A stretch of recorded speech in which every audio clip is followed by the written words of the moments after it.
സഹൃദയരെ, ഞങ്ങൾ അഭിമാന പുരസ്സരം അവതരിപ്പിക്കുന്നു മേരിലാൻഡ് ഇടവകയുടെ കണക്കവതരണവും ആദരിക്കൽ ചടങ്ങും. ഈ സ്കിറ്റിലെ കഥാപാത്രങ്ങൾക്ക് ഏതെങ്കിലും തരത്തിൽ നിങ്ങളുമായി സാമ്യം തോന്നിയാൽ അത് തികച്ചും യാദൃച്ഛികം മാത്രം.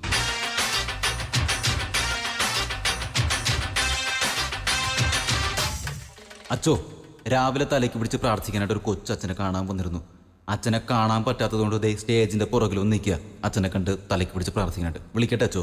എന്റെ പൊന്നിഗ്നോ, അതൊക്കെ രാവിലെ മാസ് കഴിഞ്ഞ് ചെയ്യുന്ന കാര്യങ്ങളല്ലേ. എന്തായാലും താനൊരു കാര്യം ചെയ്യ്. ഈ സമ്മാനദാന ചടങ്ങുകൾക്ക് ശേഷം അവനെ വിളിപ്പിക്കാന്ന് പറയുക. അവരെ തൽക്കാലം അവിടെ ഇരിക്കാൻ പറയുക എന്റെ പൊന്നിഗ്നുവേ. ആ, എന്നാ ശരി അച്ചോ. പ്രിയമുള്ള നാട്ടുകാരെ, മേരിലാൻഡ് ഇടവകയുടെ 1999 വാർഷികത്തോടനുബന്ധിച്ച് നടത്തുന്ന കണക്കവതരണവും ആദരിക്കൽ ചടങ്ങുമാണ് ഇന്നിവിടെ നടക്കുന്നത്. പ്രിയമുള്ളവരെ, നിങ്ങളേവരെയും ഈ കണക്കവതരണ ചടങ്ങിലേക്ക്, ഈ ആദരിക്കൽ ചടങ്ങിലേക്ക് ഹാർദമായി സ്വാഗതം ചെയ്തുകൊള്ളുന്നു. ഈ ചടങ്ങിൽ ആദ്യമായി ഇടവക സെക്രട്ടറി ശ്രീമാൻ സബാഷിനെ എത്രയും സ്നേഹത്തോടെ സ്വാഗതം ചെയ്യുന്നു. അതിനു മുമ്പായി നമ്മുടെ ഇടവകയുടെ വികാരി, നമ്മുടെ ഇടവകയുടെ രക്ഷാധികാരി ഫാദർ സിലിക്കണിനെ ഏറ്റവും സ്നേഹത്തോടെ ക്ഷണിച്ചുകൊള്ളുന്നു. പ്രിയമുള്ള നാട്ടുകാരെ, സുഹൃത്തുക്കളെ, മേരിലാൻഡ് ഇടവകയുടെ കണക്കവതരണവും ആദരിക്കൽ ചടങ്ങും ഇവിടെ ആരംഭിക്കുകയാണ്. നിങ്ങളേവരെയും ഈ കണക്കവതരിപ്പിക്കൽ ചടങ്ങിലേക്ക് ഞാൻ സ്വാഗതം ചെയ്തുകൊള്ളുന്നു. അച്ചോ, നമ്മുടെ ലേലത്തിനെ കുറിച്ചൊന്ന് പറയാമോ? പ്രിയമുള്ളവരെ, ഈ ലേലം എന്ന് പറയുമ്പോൾ വിശുദ്ധ ജോഷി സംവിധാനം ചെയ്ത അപ്പോസ്റ്റലനായ സുരേഷ് ഗോപി നായകനായ ആനേക്കാട്ടിൽ ചാക്കോച്ചനായി വേഷമിട്ട ആ മനോഹരമായ ചിത്രമാണ്. അതിലെ സുരേഷ് ഗോപിയുടെ അച്ഛനായ സോമൻ, അതായത് ആനേക്കാട്ടിൽ ഈ പച്ചൻ, അതിനകത്തൊരു ഡയലോഗ് പറയുന്നുണ്ട്. നേരാ തിരുമേനി, ഈ പച്ചൻ പള്ളിക്കൂടത്തിൽ പോയിട്ടില്ല. ഒരു മരം വെട്ടുകാരനായിരുന്നു എൻ്റെ അപ്പൻ.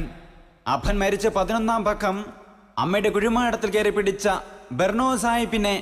എന്റെ പൊന്നച്ചോ, ആ ലേലത്തിനെ കുറിച്ചല്ല, നമ്മുടെ കുത്തക ലേലത്തിനെ കുറിച്ചാണ്. എടോ, എന്നോട് ക്ഷമിക്കടോ, ഞാൻ പെട്ടെന്ന് സിനിമാ മേഖലയിലോട്ട് പോയി. പ്രിയമുള്ളവരെ, കുത്തകയെ പറ്റി പറയുകയാണെങ്കിൽ നമ്മുടെ നാടിൻ്റെ സാമ്പത്തിക സ്രോതസ്സിൻ്റെ ഏറ്റവും പ്രധാന പങ്ക് വഹിക്കുന്നത് കുത്തകയാണ്. കുത്തകയിൽ നിന്ന് ലഭിക്കുന്ന പണത്തിൻ്റെ പ്രധാന സോഴ്സും നമ്മുടെ നാടിൻ്റെ വികസനത്തിനായി നമ്മൾ ഉപയോഗിച്ചു പോരുന്നു. നമ്മുടെ കുട്ടികളുടെ വിദ്യാഭ്യാസ മേഖലയിലായിരുന്നാലും കായിക മേഖലയിലായിരുന്നാലും നമ്മുടെ കടലിൽ ജോലിക്ക് പോകുന്ന നമ്മുടെ സമൂഹത്തിന് വേണ്ടി നമ്മൾ കുത്തകയിൽ നിന്നും പണം ചിലവാക്കുന്നുണ്ട്. അതുകൊണ്ട് തന്നെ കുത്തക ലേലത്തിൽ നമ്മൾ കൂടുതൽ ശ്രദ്ധ കേന്ദ്രീകരിക്കേണ്ടതുണ്ട്. കുത്തകയാണല്ലോ നമ്മുടെ പ്രധാന സോഴ്സ്, നമ്മുടെ വരുമാന മാർഗം. അതുകൊണ്ട് കുത്തക ലേലം ദീർഘകാലം നമ്മുടെ ഇടവയ്ക്ക് വലിയൊരു സപ്പോർട്ട് തന്നെ തരും. പ്രിയമുള്ളവരെ, നമുക്ക് നമ്മുടെ പ്രധാന ചടങ്ങുകളിലോട്ട് കടക്കാം. അതിനായി അവതാരകനെ ഞാൻ സ്നേഹപൂർവ്വം ക്ഷണിച്ചുകൊള്ളുന്നു. അടുത്തതായി 2 വാക്ക് സംസാരിക്കാൻ ഇടവക സെക്രട്ടറി സബാഷിനെ ക്ഷണിച്ചുകൊള്ളുന്നു. അതിനു മുമ്പായി ഈ പരിപാടിയുടെ വിജയത്തിന് സംഭാവന നൽകിയവരുടെ പേരുകൾ പറയാനായി ഇടവക കാര്യാലയ സ്റ്റാഫ് ശ്രീമതി ശോഭയെ ക്ഷണിച്ചുകൊള്ളുന്നു.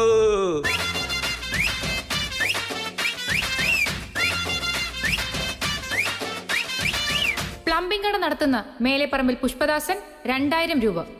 മേലേപ്പറമ്പിൽ പുഷ്പദാസിന് നമുക്കെല്ലാവർക്കും ചേർന്നൊരു കൈയടി നൽകാം. 2 തുണിക്കട നടത്തുന്ന ഓൾഡ് ഫാഷൻ കട ഉടമ ശ്രീമാൻ സുജിത്ത് 20000 രൂപ. നമുക്കെല്ലാവർക്കും ചേർന്നൊരു കൈയടി നൽകാം. 16 കടമുറി, ഒരു ഓഡിറ്റോറിയം, പിന്നെ പലചരക്ക് കട നടത്തുന്ന സുനിയണ്ണൻ 50 രൂപ. അവന് കൈയടി കൊടുക്കണ്ട. സ്വന്തമായ ഐസ് കടയും കൊഞ്ച് എക്സ്പോർട്ടിങ്ങുമുള്ള കൊഞ്ചു വിൽസൺ 200 രൂപ. കൊഞ്ചു വിൽസൺ 200 രൂപയെ തന്നുള്ളോ? ആ, അവനും ഒരു ചെറിയ കൈയടി കൊടുക്ക്. ശ്രീമാൻ ബിബിൻ ഗോമസ് 25000 രൂപ. ബിബിൻ ഗോമസിന് ഒരു ഗംഭീര കൈയടി കൊടുക്കാൻ നമുക്ക് എല്ലാവർക്കും ചേർന്ന്.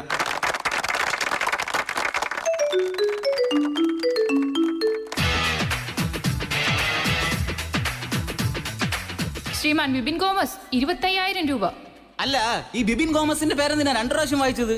പുള്ളിയെ ഇപ്പൊ ഫോൺ വിളിച്ചത്, പേര് പറഞ്ഞ് കേട്ടില്ല എന്ന്. ഒന്നുകൂടെ വായിക്കാൻ. അല്പോളേം തരണേ.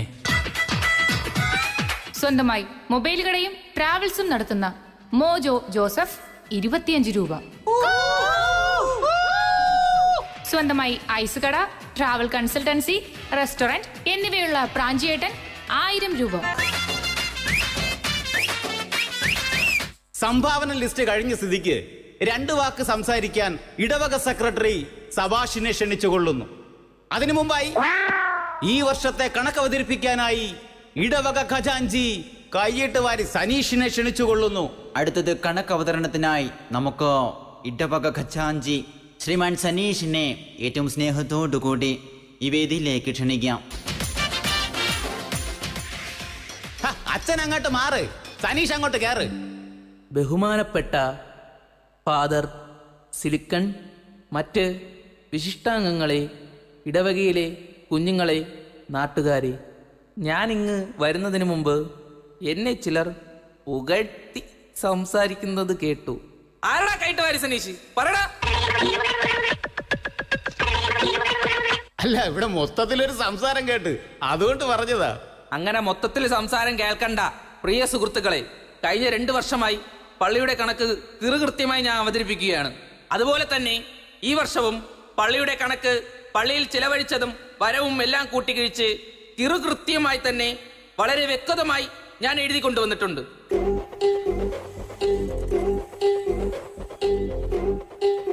ഇതാണോ ഈ വർഷത്തെ മൊത്തത്തിലുള്ള പള്ളിയുടെ കണക്ക്?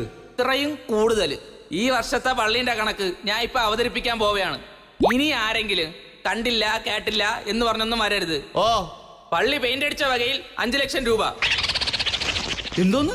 പള്ളി പെയിന്റ് അടിക്കാൻ 5 ലക്ഷം രൂപയെ? ആ, 5 ലക്ഷം രൂപ തന്നെ. എന്റെ പൊന്ന് സനീഷേ, നീ ദൈവത്തിന് നിരക്കാത്തത് പറയരുത്. എന്റെ പൊന്നച്ചോ, ഈ പള്ളി പെയിന്റ് അടിക്കാൻ 5 ലക്ഷം രൂപയായി. അത് തീർത്തും തെറ്റാണ് പൊന്ന് സനീഷേ. അതെന്നാ വർത്തമാനമാണോടോ? 2 ലക്ഷം രൂപയുടെ പെയിന്റ് പോലും ആകില്ലല്ലോ സനീഷേ ഇവിടെ. പിന്നെ എങ്ങനെയാടോ 5 ലക്ഷം രൂപയായത്? എന്റെ പൊന്നച്ചോ, ഞാൻ ഒന്ന് പറയട്ടെ. ഈ പെയിന്റ് അടിക്കാൻ വന്നവർക്ക് പെയിന്റും കൂടെ മേടിച്ചു കൊടുത്ത പൈസയാണ് ഞാൻ ഇപ്പം പറഞ്ഞത്. അങ്ങനെ വെള്ളം മേടിച്ച കാര്യമൊന്നും ഇവിടെ പറയണ്ട. ഞാൻ അനുവദിക്കില്ല. ഈ ഫാദർ സിലിക്കോൺ ഇവിടെ ജീവിച്ചിരിക്കുന്നിടത്തോളം കാലം പൈന്റിന്റെ കണക്ക് അവതരിപ്പിക്കാൻ ഞാൻ അനുവദിക്കത്തില്ല. അച്ഛൻ മിണ്ടരുത്. ആ, അതൊക്കെ വിട്ടേക്ക്. എന്നാൽ പിന്നെ അടുത്ത കണക്ക് വായിക്ക് സനീഷേ. ഗ്രൗണ്ട് നവീകരിച്ച വകയിൽ 1 കോടി രൂപ. ക്രിക്കറ്റ് പിച്ചും ഫെൻസിങ്ങും ഡ്രെയിനേജ് സംവിധാനവും ചെയ്തിട്ടുണ്ടോ? എന്റെ പൊന്ന് സനീഷേ, മഴക്കാലമാകുമ്പോൾ അത് സ്വിമ്മിംഗ് പൂൾ ആണെന്നും പറഞ്ഞ് പിള്ളേരെ സ്ഥിരം മേടയിൽ കയറി വന്ന് പരാതി പറയുന്നടോ. അച്ചോ, മഴക്കാലത്ത് സ്വിമ്മിംഗ് പൂൾ ആവാനുള്ള പുതിയ ജർമ്മൻ ടെക്നോളജിയാ. പിന്നെ 1 കോടി ആവാതിരിക്കോ? ഓഹോ, മഴക്കാലത്ത് സ്വിമ്മിംഗ് പൂൾ, വേനൽക്കാലത്ത് പ്ലേ ഗ്രൗണ്ടോ? കൊള്ളാലോ സനീഷേ, നന്നായിരിക്കുന്നു. പിന്നെ ഇവിടുത്തെ യുവജനങ്ങളുണ്ടല്ലോ, JCYM, അവന്മാർക്ക് കൊടുത്തത് 2 ലക്ഷം. എടോ സനീഷേ, എന്തിനാടോ JCYM-ന് 2 ലക്ഷം രൂപ കൊടുത്തത്? എന്റെ പൊന്നച്ചോ, JCM-ലെ പിള്ളേരെ കണക്ക് ഒരു കണക്കാ.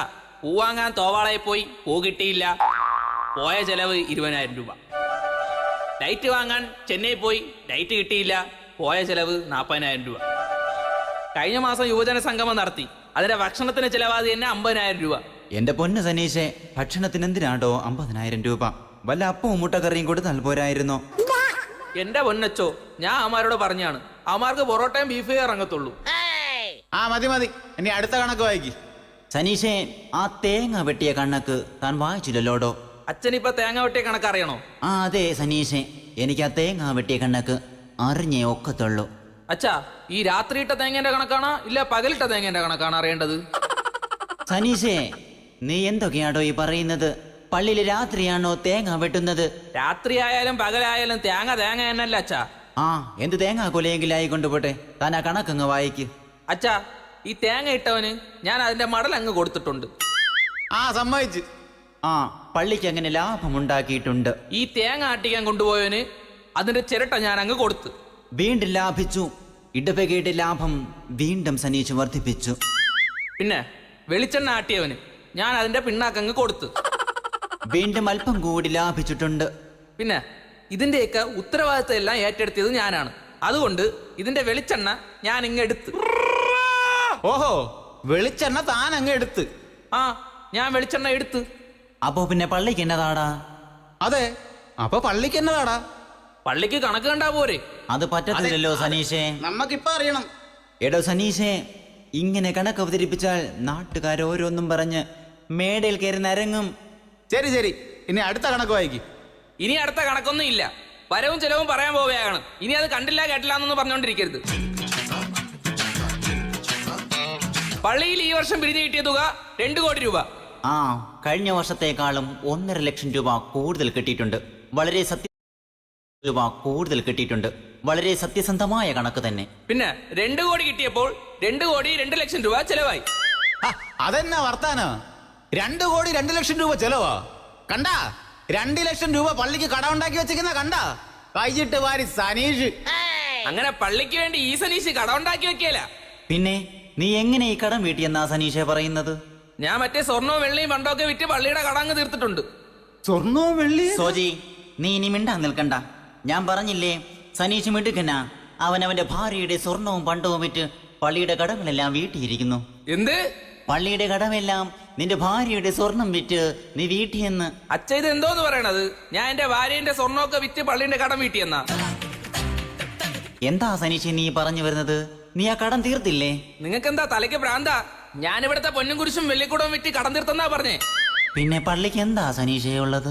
പള്ളിക്ക് കണക്കേണ്ടാ പോരെ? എന്റെ പൊന്നു സനീഷേ, ഇമാതിരി നീ കണക്ക് വായിച്ചാല് വിശ്വാസികളെല്ലാം കൂടെ മേടയിൽ വന്ന് നരങ്ങും.